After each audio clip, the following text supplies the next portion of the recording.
My name is Sarah Morrison, 32 years old, Captain, Military Police, United States Army. And the call that came at 10:47 p.m. on a Tuesday changed everything. I'd just finished a 20-hour shift at Fort Bragg. Uniforms still smelled of sweat and dust. The plan was simple: go home, shower, sleep. But my phone buzzed. Dad lit up the screen. I stood there in the parking lot, cold October wind cutting through. 4 months without talking. Not because I was busy, because every time he called, he ended it in 3 minutes. This time, he was calling me. I answered. Sarah.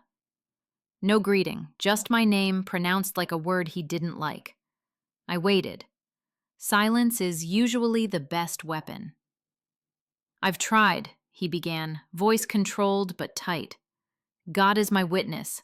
Tried to accept your choices, the uniform, the career, this whole soldier thing. I gripped the phone tighter. But I'm done, Sarah. You want to play soldier? Fine. But you do it without carrying the Morrison name. I'm writing you out of the will. Everything goes to Alex. Alex. My older brother. 35. 3 marriages. No job longer than 2 years. The one Dad called full of potential while calling me a disappointment. My lawyer will explain, he continued. Mr. Chen, Thursday, 2 p.m. Don't bother calling back. Click. I stood there for 10 minutes, brain trying to process something too big to swallow. Didn't cry. I hadn't cried since my officer graduation, when he promised to come but never showed. Just numb. Disowned, I whispered. The word sounded ridiculous when said out loud, like something from a Victorian novel, not 2024. But this was real, and this was Frank Morrison. I drove home in silence. No music. Just the engine humming and tires on asphalt. Small apartment, 1 bedroom. Uniforms hanging straight, boots polished in a row. Nothing extra. Mom used to say it looked like a hotel room. Mom had been gone 17 years. I made coffee even though it was close to midnight. Black. No sugar. Bitter as truth. Then I did what I do best. Investigate. Frank Morrison, 65. Retired businessman. Charleston, South Carolina. The house I grew up in. A place I hadn't been to in 3 years. Mr. Robert Chen, family attorney. 40 years of experience. Specialized in estates, trusts. Thursday, 2 days away. I closed the laptop, looked around the empty apartment, and for the first time since the call, I let myself feel. Not angry, not sad, but relieved. Because finally, after 32 years of trying to be loved by one man, I didn't have to try anymore. But to understand why that call wasn't a surprise, I need to take you back to where the pattern started. I was 8 when Dad first said girls didn't belong in the military. Sunday afternoon, summer, Charleston heat, the kind that bends the air, sweat that never dries. Dad and Alex playing football in the backyard. I sat on the swing, watching. Alex was 11. Tall, skinny, threw the ball like his arm was made of noodles. But Dad cheered every throw. "Attaboy, son." I wanted to play. "Dad, can I play?" He stopped, looked down. Not angry, just annoyed. "This is a boys' game, Sarah." "But I can catch. I've been practicing." "Girls don't play football. They play with dolls. Go find your mother. She's baking." But I don't want to. Sarah. Voice hard, final. Go inside. Alex stood there, holding the ball. Said nothing. Never defended me. I didn't go inside. Ran to the front yard, sat by the rose bushes, watched ants. They carried crumbs 3 times their body size. Didn't complain, didn't ask permission, just worked. That day, I decided I wanted to be like an ant. Strong, silent, didn't need anyone's approval. 4 years later, Mom was diagnosed with stage 3 ovarian cancer. 2 years, the doctors said, maybe less. I was 12. Alex was exempt from chores. Pressure would affect his grades, Dad said. But I was assigned cooking, laundry, taking care of Mom. I didn't complain. Learned to make oatmeal the way Mom liked. Fold sheets without wrinkles. Keep my face calm when Mom threw up after chemo. Mom saw. One night, she held my hand, skin thin as paper, cold, and whispered, "You don't have to do everything, baby." "But I want to." Her eyes filled with tears. "You're stronger than all of them. Don't let them tell you different." I didn't understand then, but I remembered. Mom died on a Tuesday morning in October. I was 15. She passed in her sleep. Peaceful, they said. Funeral on Saturday. Dad wore a black suit, gave a eulogy about the perfect wife, the devoted mother. I sat in the front row, wearing a black dress Mom bought last year. Already too tight, sleeves pulled up my arms, but Dad said I had to wear it. After the service, people came to the house. Relatives, friends. Dad shook hands. Alex received hugs. I stood in the corner, holding a wet tissue, watching. No one asked how I felt. No one noticed when I snuck up to Mom's room, sat on her bed, breathed in the perfume still left on the pillow. Lavender and vanilla. The smell of safety. The smell of the only person who ever saw me. A week later, Dad called me down to his office. "Sit." He flipped through papers, glasses sliding down his nose. "Your mother left some things. Jewelry, clothes. I'll keep them in the safe until you're 18. "Did she write anything?" My voice hoarse. "A letter?" Dad stopped, looked at me for the first time. "No, nothing like that." He was lying. I knew because his eyes flicked to the top left drawer just a second. But enough. I didn't argue. Already learned that arguing with Frank Morrison only made things worse. I nodded, thanked him, left the room. But I remembered that drawer. And 17 years later, sitting in Mr. Chen's office, I would remember that exact look. Because it turned out Mom had left something, and he'd been lying all along. I drove back to the apartment after searching Mr. Chen, set an alarm for Thursday, sat in the dark, holding cold coffee. Thought about the pattern. Age 8. Girls don't play football. Age 12. Alex exempt, I take care of Mom. Age 15. Dad lies about Mom's letter. Age 16. Dad opposes West Point. Age 22. Doesn't come to graduation. Age 26. The uniform doesn't suit you. Age 32. You're disowned. 32 years of a pattern, and I kept waiting for it to change. But today, that call, I understood something I'd known for a long time but was afraid to admit. He would never see me.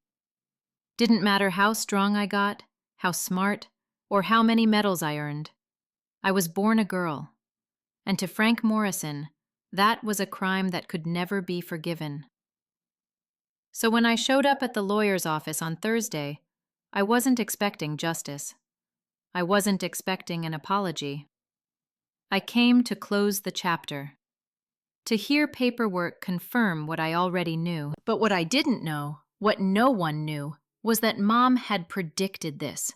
17 years ago, lying in a hospital bed, knowing she was dying, she looked into the future and saw this exact moment. And she prepared, not with words, but with action. With a trust fund Dad didn't control. With a video he didn't know existed. With love bigger than his control.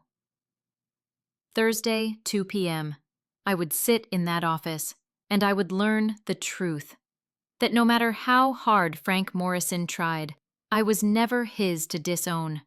Because Mom made sure of that long ago. If you asked me when I realized I'd never be good enough, I'd say age 16. Senior year of high school. College decision day. Alex sat at the dining table, acceptance letter from the University of South Carolina spread in front of him. Business major. 2.7 GPA. SAT scores that met the bar but weren't impressive. But Dad beamed, clapping his shoulder like Alex had just gotten into Harvard. "That's my boy," he said, voice full of pride. "Future businessman. I'll pay the full tuition, best dorms, whatever you need." I stood in the kitchen doorway, holding my own envelope. Thicker, heavier. From the United States Military Academy at West Point. Full scholarship. 4.0 GPA. J-Roxy president. Second highest SAT in the school. Recommendation letter from Lieutenant Colonel Williams, who'd served 3 combat tours and said I was the most disciplined cadet he'd ever seen. I waited for Dad to ask about the envelope in my hand. He didn't. So I spoke up. "I got accepted too," I said, voice steadier than the feelings inside. Dad looked up, eyes sweeping over me like he'd just realized I was there. "Accepted where?" "West Point. United States Military Academy." Silence. Alex looked at me, then at Dad, then back down at his letter. Dad folded his newspaper, slowly, deliberately. "West Point," he repeated, like the word left a bitter taste. "The military." "Yes." "Sarah, we've talked about this." "No!" I cut him off. The first time in my life I'd done that. "You talked about it. I listened, but I never agreed." His jaw tightened. The kind of gesture I knew meant the conversation was about to end the way he wanted. "My daughter doesn't belong in the military," he said, voice low, controlled. "They belong in proper college. Nursing, teaching, something with a future." "The military is a future," I replied. "Full scholarship, guaranteed job, salary, housing, health insurance, and a uniform that makes you look like a man," he interrupted. "And guns, and war." "Number. Absolutely not." I looked at Alex, hoping for support, something. He kept his eyes down on the letter, said nothing. "I already accepted," I said to Dad, voice firmer than I felt. "I signed the papers. I report in June." Dad stood up. Chair scraped the floor with a jarring screech. "Then you're on your own," he said. "I won't pay a dime." "Won't help. If you want to play soldier, you do it alone." Then he walked out of the room. Alex stayed seated, eyes on the table, fingers tapping lightly on the acceptance letter. I waited for him to say something, anything, but the only voice was the wall clock, marking every second of silence. 3 months later, I graduated high school, valedictorian, highest GPA in the class, commencement speaker, ROTC scholarship. Everything Dad once said he wanted from his children, but only when it was Alex. The ceremony was on a Sunday afternoon in May, sunny, hot, the kind that made graduation gowns stick to your back and sweat drip down your neck. I sat in the front row with the other students, names called alphabetically. Morrison, Sarah. I'd written my speech over 3 weeks, revised it 10 times, practiced in the mirror until I memorized every inflection, every pause. A week before graduation, I asked Dad if he was coming. He was reading the paper, didn't look up. "Of course you know I'll be there," he said. "I wouldn't miss your big day." I believed him. The ceremony started at 2 p.m. I scanned the auditorium from my seat, looking for the navy blue suit Dad always wore to important events. Didn't see it. 3 p.m. Principal read the honor roll. My name was called, number 1. People clapped. I stood, nodded, scanned the crowd again. Still no Dad. 3:45 p.m. My turn to speak. I walked to the podium, paper shaking in my hands. Not from nerves, but because I'd just checked my phone for the 12th time. No messages. I began speaking, voice steadier than my heartbeat, about resilience, about finding strength when no one's watching, about choosing the harder path because it's the right one. My eyes swept the crowd, searching, hoping. Dad's seat stayed empty, but Mom's seat, empty for different reasons, felt less empty, because at least I knew Mom would have been there if she could. But Dad? Dad could. He just didn't choose to. After the ceremony, I turned my phone back on to take pictures with friends, teachers, Lieutenant Colonel Williams, who shook my hand and said, "They'll be lucky to have you at West Point, Morrison." I thanked him, smiled, played the part.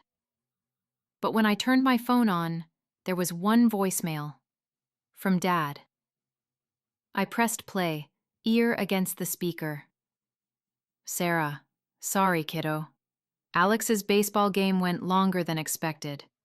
9th inning went to extra innings. He hit a home run. You should have seen it. Anyway, congratulations on graduating. I'm sure you'll do fine wherever you're going." End of message. I stood there, phone still at my ear, the auditorium emptying around me. Baseball game, 9th inning, home run. The words echoed in my head like a song I couldn't turn off. I folded the speech, the one I'd written for him, though he'd never know, and stuffed it in my gown pocket. Then I drove home alone. West Point wasn't like anything I'd ever experienced. First year, plebe year, was designed to break you. Wake at 5:30 a.m., room inspections, where one thread out of place meant remaking the entire bed.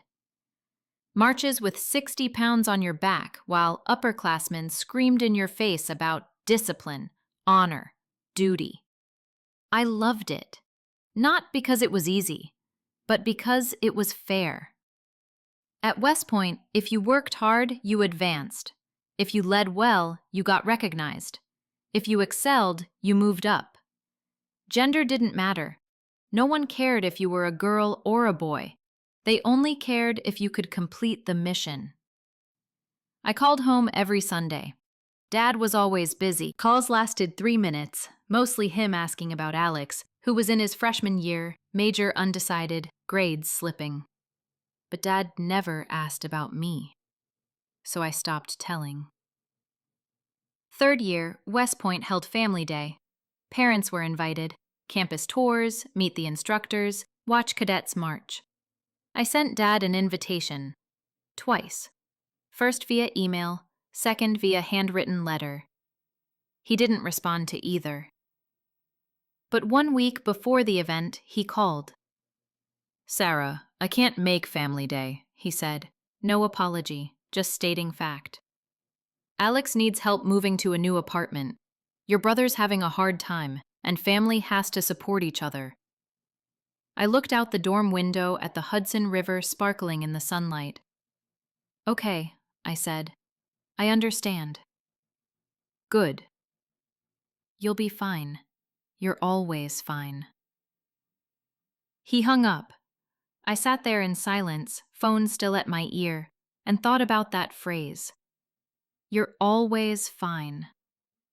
Like it was a compliment, like the independence I was forced to learn was a personality trait, not a symptom. Family day came. Other cadets walked with parents. I volunteered to be a tour guide for families without cadets accompanying them. There was one couple, Mr. and Mrs. Martinez. Their son, Cadet Martinez, was deployed. They came on his behalf. Mrs. Martinez held my hand after the tour, eyes wet. "Thank you, dear," she said. "You remind me of my son. Strong, honorable, proud." I smiled, squeezed her hand back. And for the first time in years, I didn't feel alone. 4th year, commissioning day. The most important day in a West Point cadet's military career. I graduated top 10% of my class. Human Resource Management major. Assigned as 2nd Lieutenant, Military Police. Future mapped out ahead. Clear, stable, honorable. The day before commissioning, Dad called. "I'll be there," he said.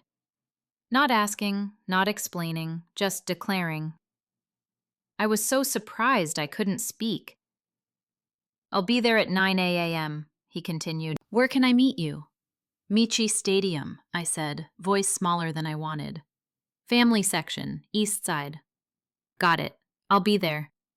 This time, he kept his word. The ceremony took place under May sunshine. Over 1,000 cadets in formation, wearing crisp white uniforms, caps shading our faces. I stood there, chest out, shoulders back, knowing that this time, finally, Dad was watching. When my name was called, I walked to the platform.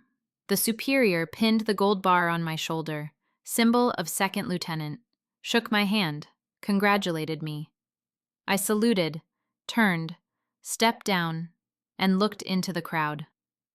Dad stood there, hands in pockets, face expressionless, not clapping, not smiling, just watching. After the ceremony, I found him outside the stadium. "Dad," I called, voice filled with foolish hope. He turned, looked me up and down, the uniform, the gold bar, the cap. "The uniform doesn't suit you," he said, voice flat. "Women don't belong here." I stood still, like I'd been punched in the stomach and couldn't breathe. "But I made it," I said, piecing words together. "Top 10%. 2nd Lieutenant. Full ride." "Your mother would be proud," he interrupted. But the way he said it didn't sound like praise. It sounded like accusation.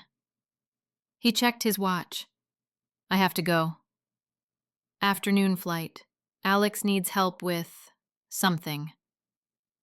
He turned his back, started walking. "Dad," I called, voice breaking for the first time in 4 years. He stopped, didn't turn around. "Mom would be proud," I said. "Are you?" Silence stretched forever. Then he shook his head, small movement, almost invisible. "Your mother would want you married, Sarah, not playing soldier." Then he walked away. I stood there in the uniform I'd earned, the gold bar I'd fought for, surrounded by people who'd become more family than blood. And I decided, standing there under summer sun, that I would never need his approval again. But saying it was easier than doing it, because deep down, even though I knew I didn't need it, I still wanted it. 4 years later, 2 deployments, 1 promotion to captain, 2 Bronze Stars, 1 Purple Heart. and still not one call from Dad asking how I did it. So when the phone rang at 10:47 p.m. on that Tuesday and the name Dad lit up the screen, I already knew it wouldn't be good news. I just didn't know it would be the last time he thought he could control me. Because the next day, I would sit in that lawyer's office, and I would learn the truth Mom had kept all along. The truth Dad had lied about for 17 years. The truth that, no matter how hard he tried, I was never his to disown. They say the military changes you. They're right. But not the way people think. The military didn't make me harder. It taught me that strength isn't about never breaking. It's about knowing how to stand up after you break. And I broke. Many times. But I always stood back up. My first deployment, Iraq, 2015. I was 23, newly commissioned second lieutenant, commanding a military police platoon. 40 soldiers, most older than me, all watching to see if I was worthy or just a kid with a gold bar. I remember the first day stepping off in Baghdad, June, 120 degrees Fahrenheit, the kind of heat that bends the air and makes sweat evaporate before it hits the ground. The smell of dust, diesel, and something burning. Always something burning. Sergeant Davis, my platoon sergeant, looked at me as I stepped out of the Humvee. "Lieutenant," he said, voice neither friendly nor hostile, just waiting. "First deployment?" "Yes, Sergeant." "Ever shot anyone?" "No, Sergeant." He nodded, not judging, just noting. "You will," he said. "Question is whether you can sleep after." He was wrong. The question wasn't whether I could sleep after shooting. It was whether I could sleep after not shooting, when someone in my platoon died because I hesitated. Week 3. Routine patrol mission. Security checkpoint inspection. 3 Humvees, 12 soldiers, me in the lead vehicle. We stopped at a checkpoint. Small village. Kids playing soccer on a dirt road. Women hanging laundry. Men drinking tea in the shade. Looked normal. That's the problem with war. Normal can kill you. I stepped out of the vehicle, M4 rifle across my chest, finger on the trigger. Not in, not yet, but ready. A man approached, 40s, maybe 50s. Hard to tell where the sun ages people early. He held a bag. "American," he said, voice rough from dust or fear or both. "Help. My son. Hospital." Sergeant Davis beside me, voice low. "Lieutenant, this could be a trap." "Or he needs help," I said. "We're not doctors. We're human beings." I walked toward the man, slowly, hand still on the rifle. "Show me," I said. He opened the bag. Inside, a child. 5 years old, maybe 6. Face gray, breathing shallow. Not a bomb. Just a desperate father. I signaled our medic, Corporal Chen. "Stabilize the child," I said. "We're taking him to the outpost." Davis looked at me. "Lieutenant, we're on patrol. We're human beings first, Sergeant. We take the boy." We did. The boy survived. Pneumonia. Antibiotics and IV for 3 days. The father came back a week later. Gave us intel on a weapons cache we'd been searching for months. Sergeant Davis never doubted me again. 6 months into deployment, we responded to an emergency call. Hostages. 3 American civilians held in a bombed-out building. Armed gunmen. Negotiations stalled. I was the ranking officer on scene. 23 years old. In charge of 30 soldiers. 3 lives on the line. The negotiator, Captain Reeves, 20 years of experience, told me, "Lieutenant, We need to wait for the special ops team. How long? 2 hours, maybe 3. Do the hostages have that kind of time? He hesitated. Don't know. I looked at the building. 3 stories, windows boarded, 1 entrance, 2 exits in back. Gunmen moving. I saw shadows through gaps in the wood. I made a decision that would follow me forever. We go in, I said. Davis looked at me. Lieutenant, not a raid, Sergeant. A gesture of goodwill. I go in, no weapon, talk. You'll get killed. Maybe. Or they'll see we're human. I took off my body armor, took off my rifle, left my helmet, draped a white flag, actually a white t-shirt on a stick, and walked toward the door. Every step felt like walking on thin ice. I knocked. I'm Lieutenant Morrison, United States Army, I called in broken Arabic, learned from the interpreter. I'm unarmed. I want to talk. Silence. Then the door opened.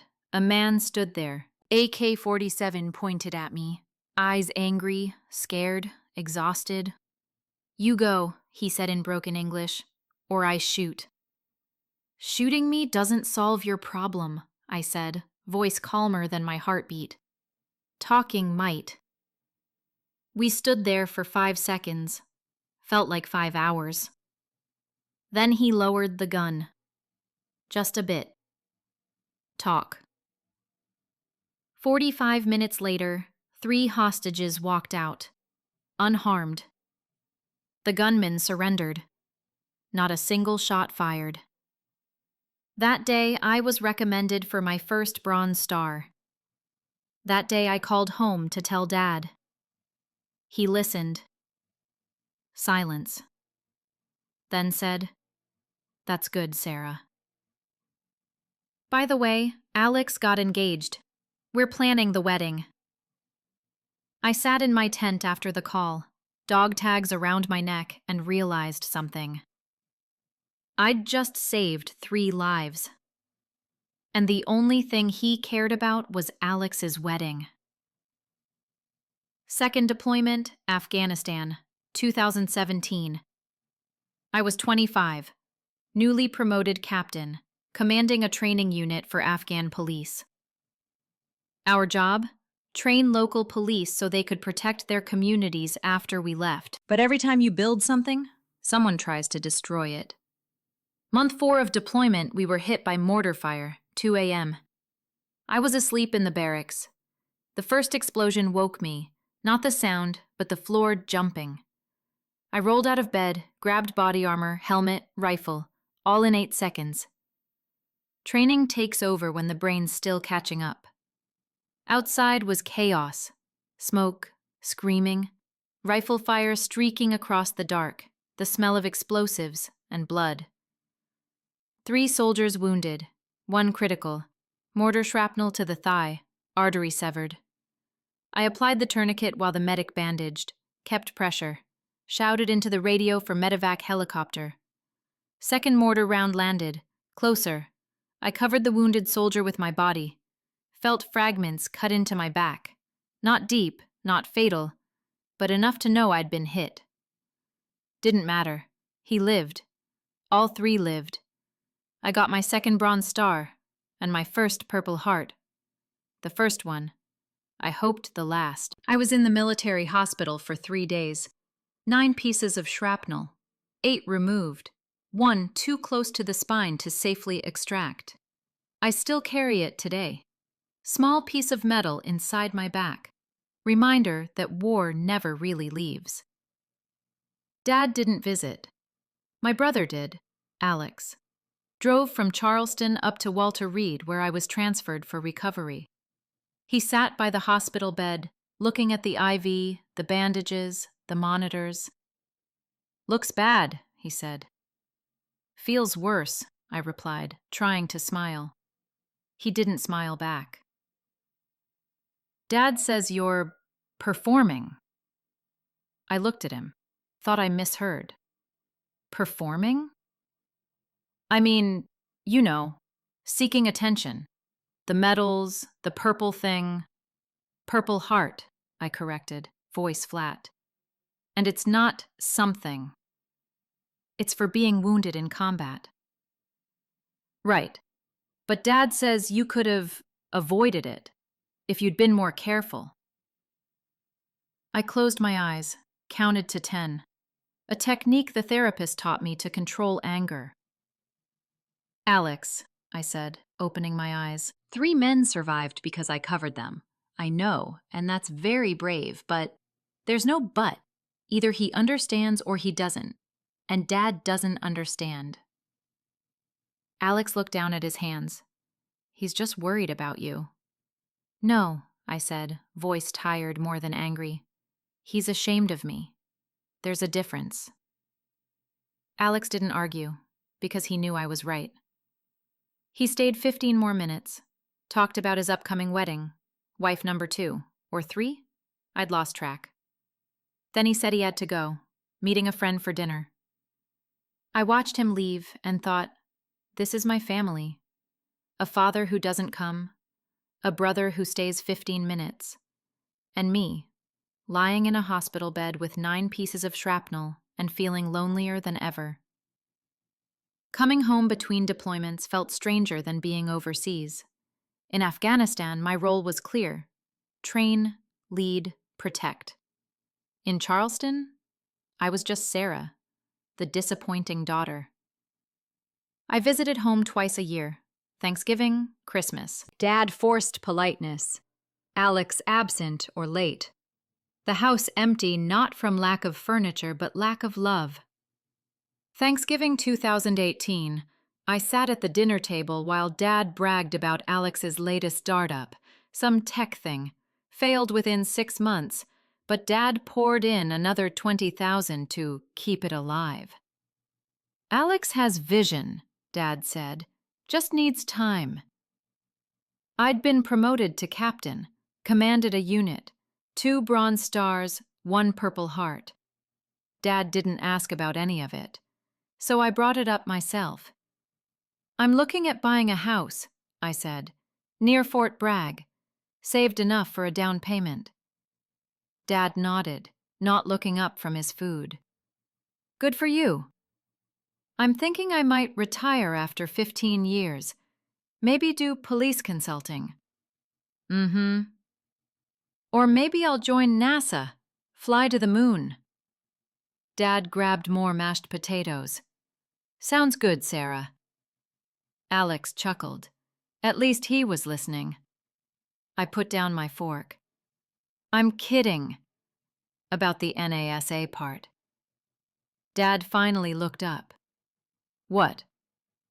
Nothing. Just wanted to see if you were actually listening. His jaw tightened. Warning sign I knew too well. What are you trying to say, Sarah? I'm saying I just told you about buying a house, retiring, career plans, and you didn't hear a word. I heard. No, you listened. The way you listened to the car radio, background noise. Alex stood up.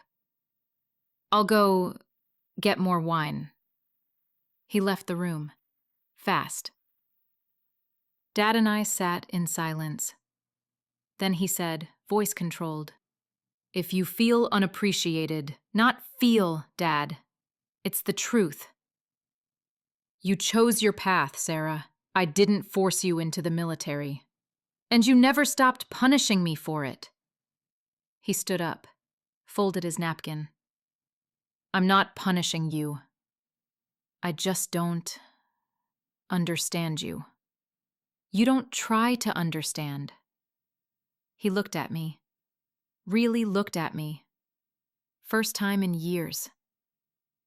You're right, he said. I don't try. Because every time I look at you, I see your mother. And it hurts. He left the room before I could respond. I sat there in the abandoned Thanksgiving dinner and understood. He didn't hate me. He hated that I reminded him of her. And instead of loving me for it, He pushed me away. Last September, Alex called me. Rare occurrence. "Sarah, I need a favor," he said, no greeting. "What?" "15,000. Just a loan. I'll pay back in 6 months." I sat down. Heard this before. From friends, family. Everyone always needs just a loan. Why? Old company. Debts. Dad cut me off. Temporarily. I just need enough to get through. Alex, I'm saving to buy a house. You have decent salary, benefits. You can spare it. It's not about whether I can or can't. It's about how many times this is. What's that supposed to mean? How many times do I save you? Dad saves you. Someone saves you. Silence on the line. Then his voice changed, colder. Wow. Okay. You're really selfish, Sarah.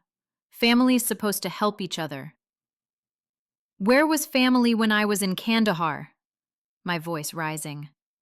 Where when I was in the hospital? Where... You always do this. Make everything about you. I'm the victim. I serve. My medals. It's exhausting. You know what, Alex? No. What no? No, I won't loan you money. Find someone else. I hung up, my hands shaking. First time in my life I'd said no to him. Felt good. And terrifying. Because I knew it would come back to bite me. 2 days later, Dad called, and the call started with words I'd never forget. "Sarah, I've tried." Thursday came faster than I thought. I drove from Fort Bragg down to Charleston, 4 hours with me and my thoughts. Wore jeans, simple button-down shirt, no uniform. Today I wasn't Captain Morrison, just Sarah, the disowned daughter. Downtown Charleston was still beautiful as I remembered. Historic buildings, cobblestone streets, oak trees draped in Spanish moss. The law office was a renovated old mansion. Red brick, white-framed windows, brass sign. Chen and Associates, estate planning. I parked, sat for a minute, hands gripping the steering wheel. What are you here for? I asked myself. To hear paperwork confirm what you already know? Maybe. Or maybe I came to close the door, to hear it official, to stop wondering if there was anything at all, left. I walked in. The reception room was elegant in the way old money always is. Mahogany wood, leather chairs, the smell of lemon polish and old books. A brass clock on the wall ticked, loud, slow, like counting down. The receptionist, woman in her 50s, gray hair perfectly coiffed, looked up and smiled. "Captain Morrison?" "Just Sarah," I corrected. Her smile widened slightly. "Mr. Chen said you'd say that. He's waiting for you. Please, have a seat. He'll be ready in a few minutes." I sat, arms crossed in front of me. Military posture. Discipline. Control. The clock ticked. 1:58 p.m. The door opened. Alex walked in. My older brother looked like he always did. Wrinkled button-down shirt, hair combed to one side, that smug smile I knew too well. He stopped when he saw me. "Sarah." Not surprised, just confirming. "You actually came." I didn't respond. Looked back at the magazine on my lap, not reading, just pretending. Alex sat in the chair across from me, stretched his legs out, comfortable. "Always so stubborn," he said, voice light, almost affectionate. "Dad said you'd come." I didn't believe him, but Dad always knows you. I flipped the page, didn't look up. Alex sighed. Look, Sarah, I know you're upset, but this is Dad's decision. You don't have to make everything difficult. If you apologize, maybe drop this whole soldier thing, he might reconsider. I could talk to him for you. This time I looked up, looked straight into his eyes. My voice was calm as still water before a storm. I'm here to meet Mr. Chen, not you. Alex's smile dropped, just a bit, but enough. Suit yourself, he said, voice colder.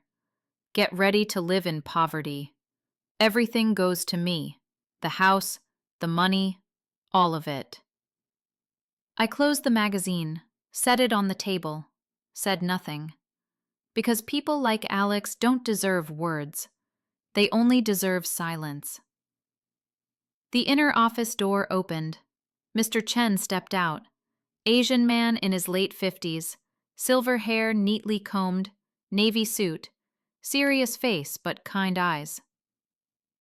Captain Morrison? Mr. Morrison? He called.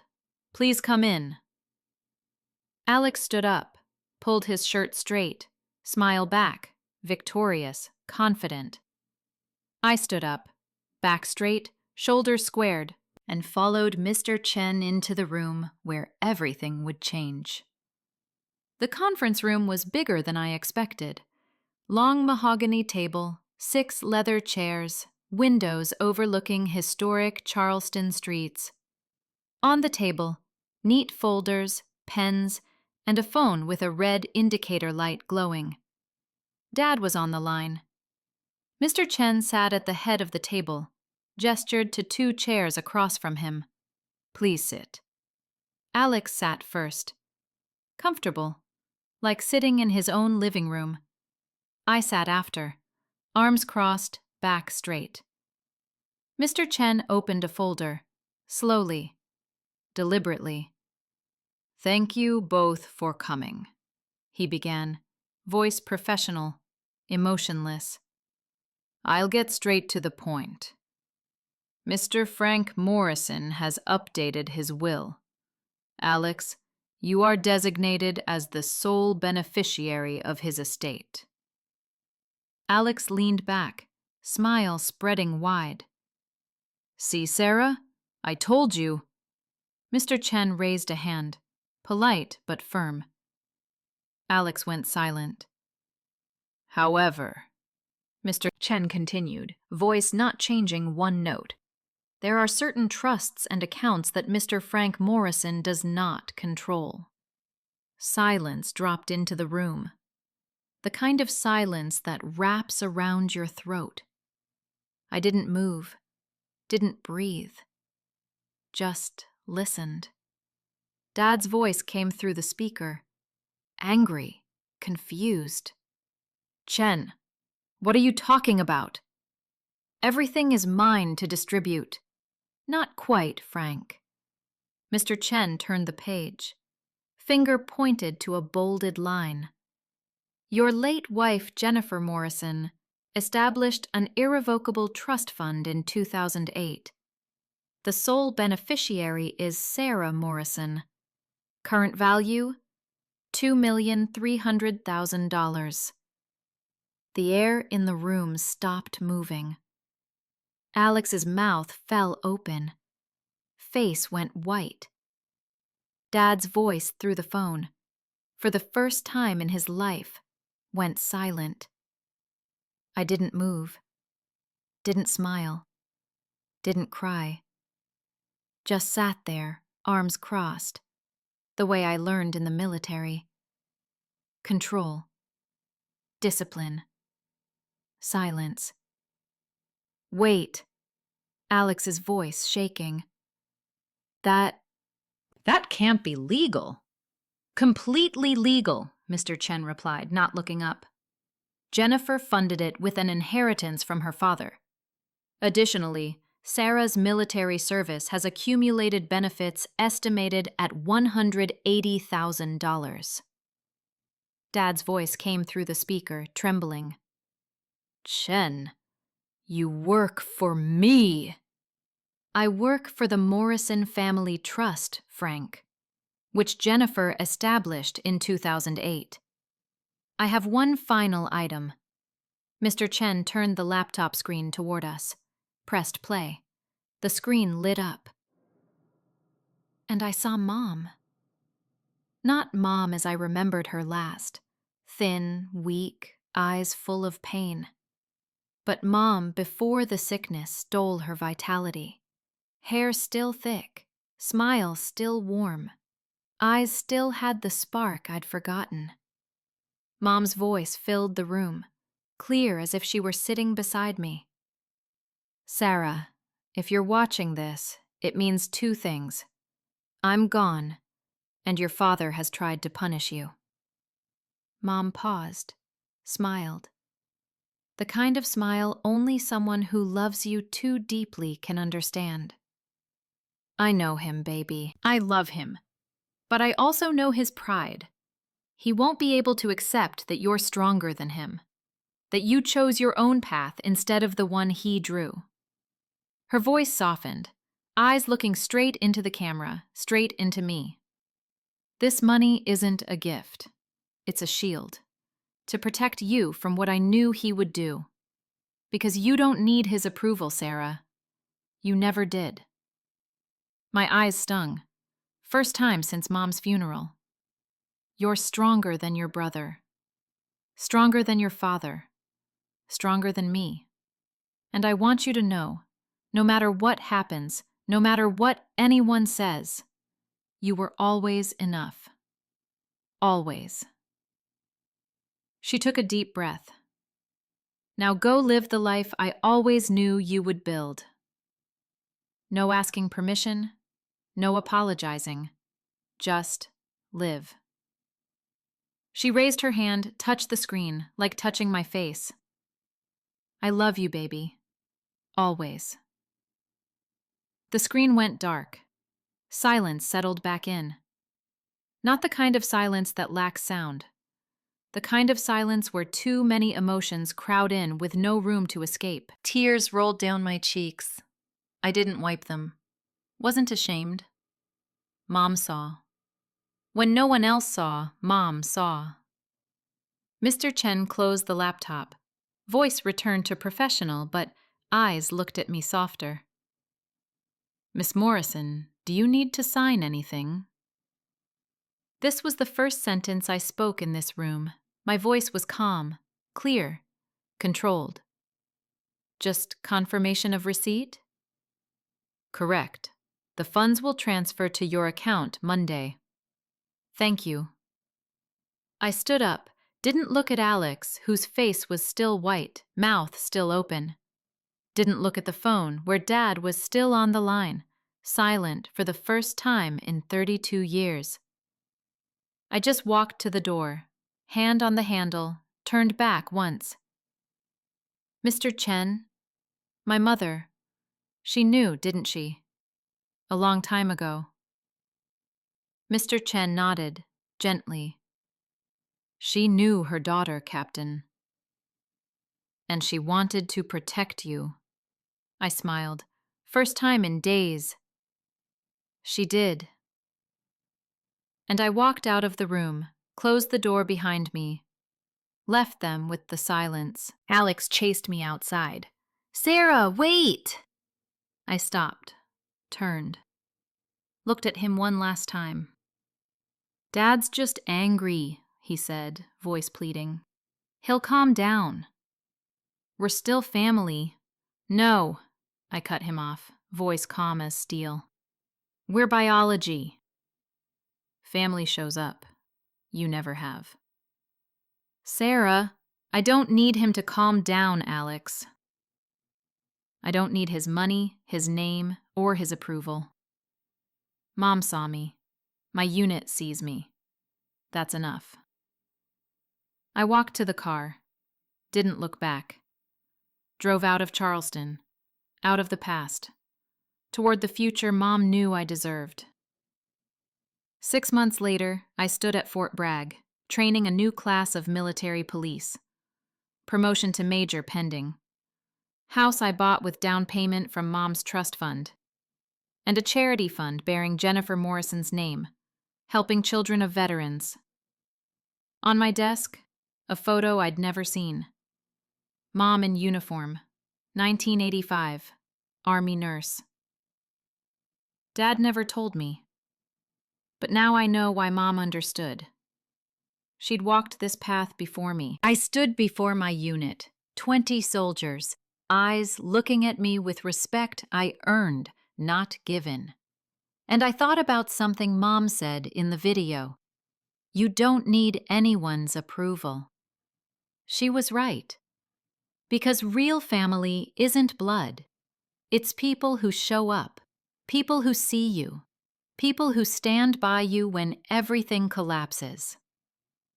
Dad disowned me, but he didn't take anything I hadn't already built myself. I don't need to forgive him. I don't need him to change. I just need to live the life Mom knew I deserved. And that's exactly what I'm doing. For those who have family that doesn't see your value, blood doesn't make you family. Love, respect, presence, those things do. Find people who see you. Build your own family. Live without asking permission, because you don't need anyone's approval to become who you were born to be. My name is Sarah Morrison, Captain, Military Police, daughter of Jennifer Morrison. And I am enough. Always have been.